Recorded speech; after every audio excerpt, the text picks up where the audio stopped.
Hello दोस्तों, मैं हूँ गिरीश चौधरी। ग्रो पर में आप सबका स्वागत है।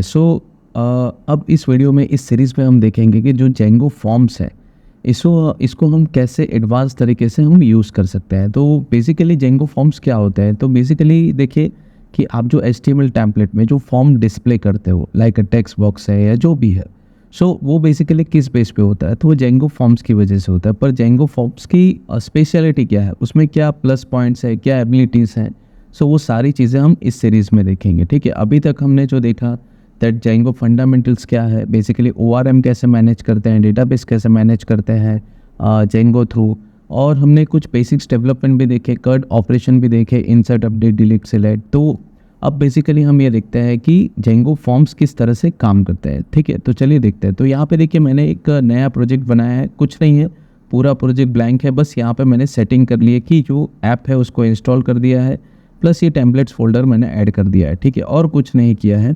और यहाँ पे जो सेटिंग URL है उसमें मैंने जो फ्रंट की है URLs ऐड कर दी। तो बेसिक जो सेटिंग्स है वही मैंने किया है और कुछ नहीं, क्योंकि प्रोजेक्ट हम कितनी बार बनाएंगे, ऑलरेडी हमने ये बहुत बार सीख चुके हैं। ठीक है, तो ये बेसिकली इस तरह से हमने ये क्रिएट कर दिया है। सुपर यूज़र भी क्रिएट हो गया है। इसका शॉर्टकट भी मैं आपको बताता हूँ कि देखिए बार बार अगर आपको कोई प्रोजेक्ट पे काम करना है, नया बनाना है, तो आप कैसे कि शॉर्टकट यूज़ कर सकते हैं। ये देखिए यहाँ पे मैंने कुछ इस तरह से रखा है। तो यहाँ पे देखिए मैं बता देता हूँ आपको, इस तरह से आप पूरे कमांड लिख सकते हैं।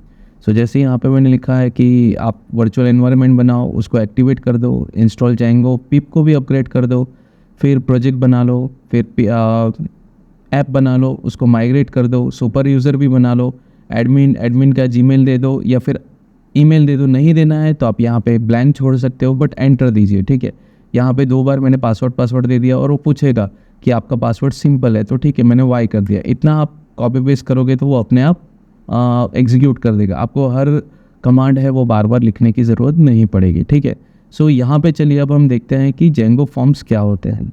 तो बेसिकली जैसे मैंने कहा कि HTML टेम्पलेट्स जो आप बनाते हैं वही जेंगो फॉर्म्स है, पर यहाँ पे हम फॉर्म्स को है वो अलग से स्टोर करते हैं। ठीक है, बेसिकली सबसे पहले यहाँ पे हम मॉडल बनाते हैं। यहाँ पे देखिए कॉन्टैक्ट का मॉडल मैंने बनाया है, कुछ नया नहीं है, ऑलरेडी हम ये बहुत बार कर चुके हैं। ठीक है, तो यहाँ पे फ्रंट में मैं जाता हूँ और यहाँ पे मॉडल बनाता हूँ। यस, जस्ट यहाँ पे मैं पेस्ट कर रहा हूँ। मॉडल बनाने का कोड है तो इसको मुझे आपको समझाने की ज़रूरत नहीं है, ऑलरेडी आपने ये बहुत बार किया हुआ है। ठीक है, मॉडल बनाने के बाद उसको मैं माइग्रेट करता हूँ। ऐप एक ही है, फिर भी आप ऐप का नाम यूज़ कीजिए, वो बेटर रहेगा। ठीक है, तो यहाँ पे चलिए ये देखिए यहाँ पे माइग्रेट का कुछ इशू आ रहा है, रिक्वायर्ड। तो यहाँ पे चलिए हम देखते हैं कि क्या इशू है। इसको थोड़ा विंडो हम बड़ा कर देते हैं ताकि एरर हमें पता चले। ठीक है, यहाँ पे देखिए Python manage.py make migrations front. तो यहाँ पे क्या इशू आ रहा है, दैट manage.py एडमिन, और यहाँ पे ये देख सकते हैं यहाँ पे URLs का इशू आ रहा है, front.urls। देखिए ये यहाँ पे है कि ये लाइन इंक्लूड है, तो हमने कोई URLs ऐड नहीं किया है, इसकी वजह से शायद हो रहा होगा। ठीक है, यहाँ पे हम क्या करेंगे, सेटिंग में जाके टेम्परेरी URL में इसको हम ब्लैंक कर देंगे। तो अभी तो इसकी ज़रूरत नहीं, क्योंकि ये URLs अभी हमने ऐड नहीं किया है। ठीक है, चलिए ऐसा भी होता है, आप देख सकते हैं। तो यहाँ पे जस्ट मैं पेस्ट करता हूँ, वही मेरे 2 स्टेटमेंट है, माइग्रेट और माइग्रेशन के। ठीक है, अगेन मैं इसको हटा देता हूँ और अगेन पेस्ट करता हूँ। ये देखिए यहाँ पे माइग्रेशन हो गया और माइग्रेट एंटर कीजिए तो ये टेबल क्रिएट हो गया। अब यहाँ पे तो कोई इशू नहीं है। अभी तक हमने व्यू नहीं बनाया है, इसलिए वो इशू आ रहा था सेटिंग की URL में। ठीक है, तो अभी तो कोई इशू नहीं होगा। अभी इसको हम लिख देते हैं। चलिए अब नेक्स्ट हम करते हैं कि यहाँ पे हम फॉर्म्स बनाते हैं। तो देखिए फॉर्म्स में यहाँ पे मैंने कुछ नया नहीं लिखा है, जस्ट मॉडल्स को कॉल किया है और फॉर्म लिखा है कि कौन से मॉडल के लिए हम ये फॉर्म बना रहे हैं, तो कॉन्टैक्ट, और उसमें कौन कौन से फील्ड हमें चूज़ करनी है। तो फॉर्म की जो फील्ड है वही आपको जो चूज़ करनी है आप कर सकते हैं, जैसे एक्सक्लूड, और उस सब में हमने देखा है पिछले वीडियोज़ में। ठीक है, यहाँ पे हम फॉर्म इंपोर्ट कर देते हैं। हम देखिए बाय डिफ़ॉल्ट जो है वो ऐप में फॉर्म्स होते नहीं हैं, तो यहाँ पे आपको न्यू क्रिएट करना पड़ेगा, दैट forms.py। अब जैसे आप मल्टीपल मॉडल्स बना सकते हैं, जैसे हमने मल्टीपल व्यूज़ देखा, वैसे ही आप मल्टीपल फॉर्म्स भी बना सकते हैं। ठीक है, यहाँ पे मैं सिंगल फॉर्म से यूज़ कर रहा हूँ ताकि बहुत ज़्यादा कन्फ्यूज़न ना हो। ठीक है, तो यहाँ पे देखिए ये हो गया। फॉर्म्स के लिए कोई माइग्रेशन करने की ज़रूरत नहीं है। ठीक है, चलिए अब यहाँ पे हम व्यू बनाते हैं। व्यू भी हम यहाँ पे कॉल कर देते हैं। तो यहाँ पे देखिए हमने 2 व्यू बनाया है कि जब हम डेटा एंटर करेंगे तो सक्सेस पे जाएगा उसके लिए। ठीक है, सो यहाँ पे चलिए व्यू भी मैं बना देता हूँ। तो ये देखिए ऊपर व्यू इंपोर्ट है और कॉन्टैक्ट फॉर्म हमने ले लिया है। कॉन्टैक्ट फॉर्म फॉर्म्स का है, तो ये देखिए यहाँ पे हमने कॉन्टैक्ट फॉर्म लिया है, ठीक है। सो चलिए अब यहाँ पे वही वैलिडेशन है, पोस्ट सही है तो आप उसको वैलिड है तो आप उसको सेव कर दीजिए, मतलब डेटाबेस में सेव करना है। अब यहाँ पे हमें रीडायरेक्ट, तो रीडायरेक्ट भी हमें कॉल करना पड़ेगा। सो बेसिकली यहाँ पे हम रीडायरेक्ट भी कॉल कर लेते हैं। तो ये देखिए यहाँ पे रीडायरेक्ट है। तो आपको सिर्फ पता होना चाहिए कौन सा पैकेज है, भले मैं कॉपी पेस्ट कर रहा हूँ, वो आपका टाइम वेस्ट ना हो इसलिए, ठीक है। बाकी पूरा कोड मैं आपको एक्सप्लेन करता हूँ, ठीक है। ये ऑलरेडी हमने सीख चुके हैं, तो इसके लिए ज़्यादा कोई हमें सीखने की ज़रूरत नहीं है। हाँ, यहाँ पे हमें क्या लिखना है कि आपका व्यू जब कॉल होगा तो कॉन्टैक्ट फॉर्म को कॉल होगा, और हम पास क्या कर रहे हैं आर्ग्यूमेंट में, ये फॉर्म पास कर रहे हैं, जो भी फील्ड के साथ है वो फॉर्म पास कर रहे हैं, मतलब कि HTML में वो फॉर्म क्रिएट हो जाएगा। और सक्सेस है तो success.html, तो दो यहाँ पे हमने ये बनाए हुए हैं, ठीक है। तो चलिए यहाँ पे दो टेम्पलेट भी बनाने हैं। तो कॉन्टैक्ट फॉर्म, ये नेम को मैं कॉपी कर लेता हूँ और यहाँ पे एक फोल्डर में बना देता हूँ टेम्पलेट्स, ठीक है। सो यहाँ पे टेम्पलेट्स, इसकी सेटिंग भी मैंने ऑलरेडी करके रखी है जैसे हम करते हैं। तो ठीक है, यहाँ पे न्यू, और यहाँ पे मैं नेम पेस्ट कर देता हूँ, और यहाँ पे मैं जो टेम्पलेट है उसको मैं ले लेता हूँ। सो यहाँ पे इस तरह से मैं ले लेता हूँ, ठीक है।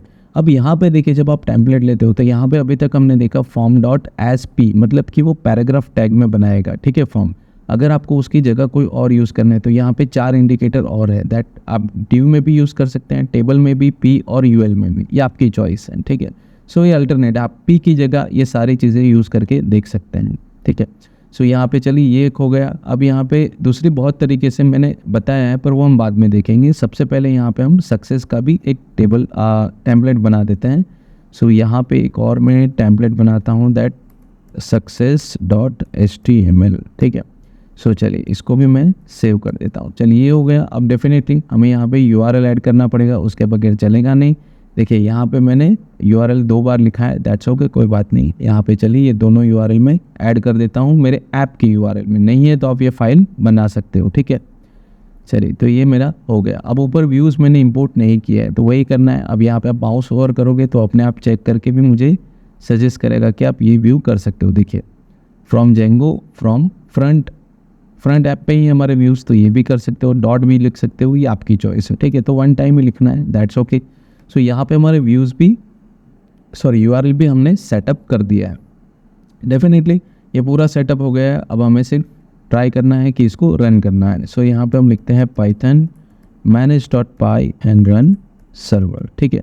सो एक बार देखते हैं कि ये फॉर्म बनाता है कि नहीं। ऑपरेशन होगा तो ऑपरेशन की हम बात नहीं कर रहे हैं, यहाँ पे हम सिर्फ फॉर्म के लिए काम कर रहे हैं, तो फॉर्म का ही हम ज़्यादातर पार्ट पढ़ेंगे, ठीक है। सो ऑपरेशन तो आप ऐड अपडेट करोगे तो अपने आप हो जाएगा। देखिए यहाँ पे कुछ हो रहा है, मिसिंग 1 आर्ग्यूमेंट व्यू में कुछ आर्ग्यूमेंट मिसिंग हो रहा है। क्यों आर्ग्यूमेंट? तो friend.urls में कुछ इश्यू आ रहा है, तो यहाँ पे हमने जो ऐड किया है, ठीक है, सो उसकी वजह से इशू आ रहा है जो यहाँ पे है, ठीक है। तो यहाँ पे क्या है कि हमने होम पेज नहीं बनाया है, या फिर यहाँ पे हम एक नाम दे देते हैं दैट टेस्ट और समथिंग। देखिए इंक्लूड यहाँ पे है, तो इंक्लूड यहाँ पे friend.urls, ये भी सही है, तो कोई इशू नहीं है। सो देखिए एक बार फिर से रन करते हैं और एक बार ट्राई करते हैं कि क्या एरर है, फिर से पढ़ते हैं हम। देखिए missing 1 required positional argument view. सो व्यू में 1 आर्ग्यूमेंट यहाँ पे मिसिंग दिख रहा है, तो यहाँ पे व्यू में हम देखते हैं कि क्या मिसिंग आर्ग्यूमेंट्स है। तो देखिए यहाँ पे व्यू में अभी तो कुछ नहीं लग रहा है कि कोई मिसिंग आर्ग्यूमेंट्स है, ठीक है। देखिए contact.html ये भी हमारा प्रॉपर है, फॉर्म को भी हमने पास किया है, कोई इशू नहीं है, प्लस कॉन्टैक्ट फॉर्म में भी हमने फॉर्म को यहाँ पे लिया हुआ है, तो अभी तो फिलहाल कोई इशू नहीं है। तो आइए देखते हैं क्या प्रॉब्लम है।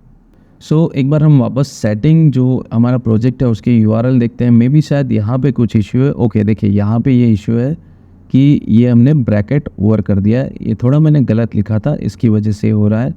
तो ये बेसिकली यहाँ पे एंडिंग है, ठीक है। तो यही एक इशू था और कुछ नहीं था।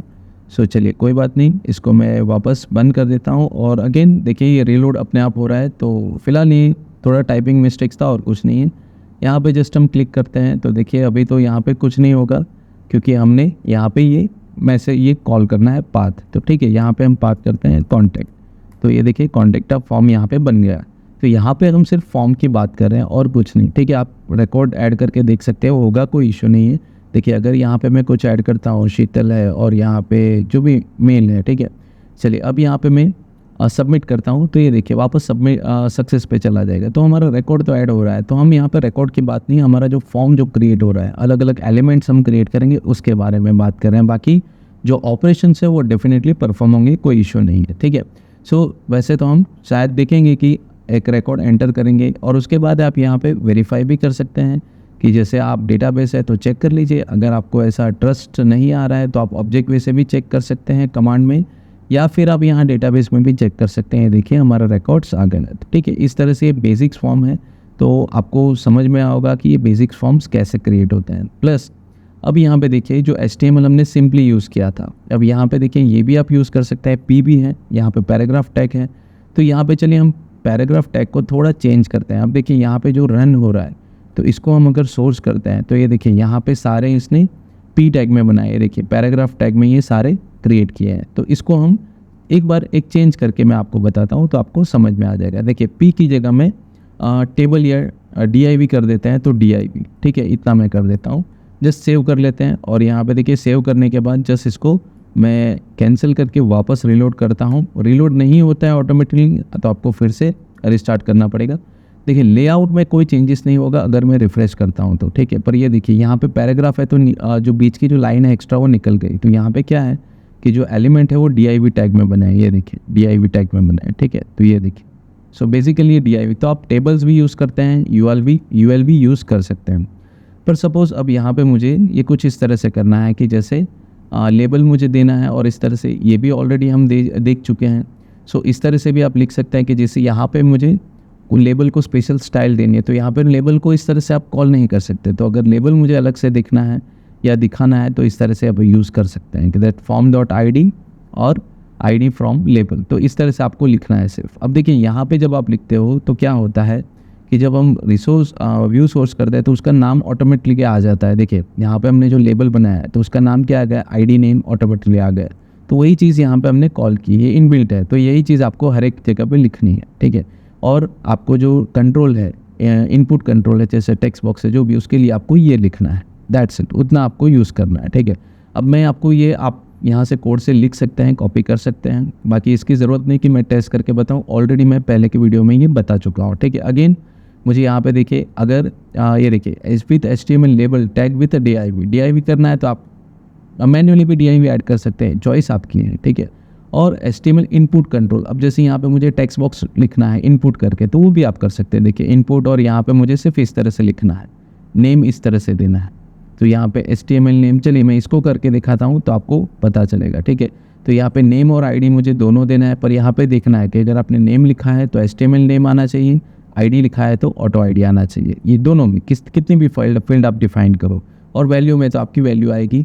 पर फिलहाल अगर ये डिफ़ॉल्ट वैल्यू नहीं है तो आप इसको निकाल सकते हैं, ठीक है, अगर आपको कुछ शो नहीं करना है तो, ठीक है। चलिए इसको एक बार मैं कॉपी पेस्ट कर देता हूँ तो आपको पता चलेगा। चलिए इसको मैं सेव कर देता हूँ। देखिए नीचे रीलोड नहीं हो रहा है तो अगेन मैं वापस से इसको ट्राई करता हूँ। देखिए रन सर्वर हो गया। तो यहाँ पे हर चीज़ मैंने मैन्युअल की है, ठीक है। तो यहाँ पे हम इसको रिफ़्रेश करते हैं अगेन।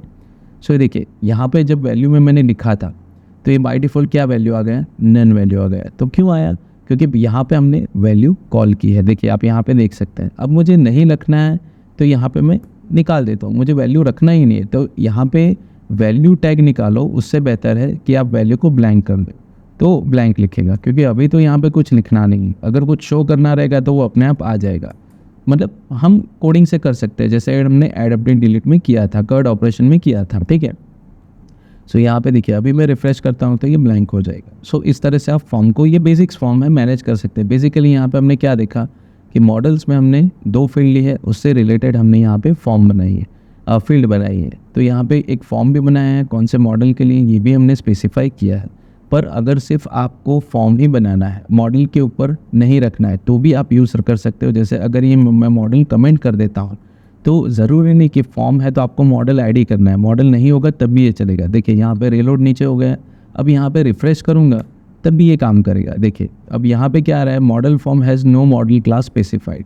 बेसिकली अब मॉडल क्लास के बगैर भी बना सकते हैं, बट मे बी अभी ये रिसेंटली अपडेट आया है, क्योंकि पहले हम विदाउट मॉडल भी इसको क्रिएट कर सकते हैं, ठीक है। तो यहाँ पे चलिए हमने मॉडल पास कर दिया, तो ये आपको ध्यान रखना है। और जो कंटिन्यूस अपडेट आते रहते हैं तो ये भी आपको ध्यान रखना है, ठीक है। अगर प्रीवियस वर्जन में जाओगे 3.5 और समथिंग के ऊपर तो अब विदाउट मॉडल भी आप फॉर्म यूज़ कर सकते हैं डायरेक्ट सिर्फ फॉर्म क्रिएट करने के लिए। बट एक कॉमन कॉन्सेप्ट है कि मैं फॉर्म क्यों बनाऊंगा अगर मुझे कुछ ऐड अपडेट करना ही नहीं है तो उसका कोई बेसिक्स यूज़ नहीं है कि मैं सिर्फ मॉडल को यूज़ किए बिना क्या फॉर्म क्या करूँगा क्या, तो उसका कोई यूज़ एक सेंस नहीं बनता है, ठीक है।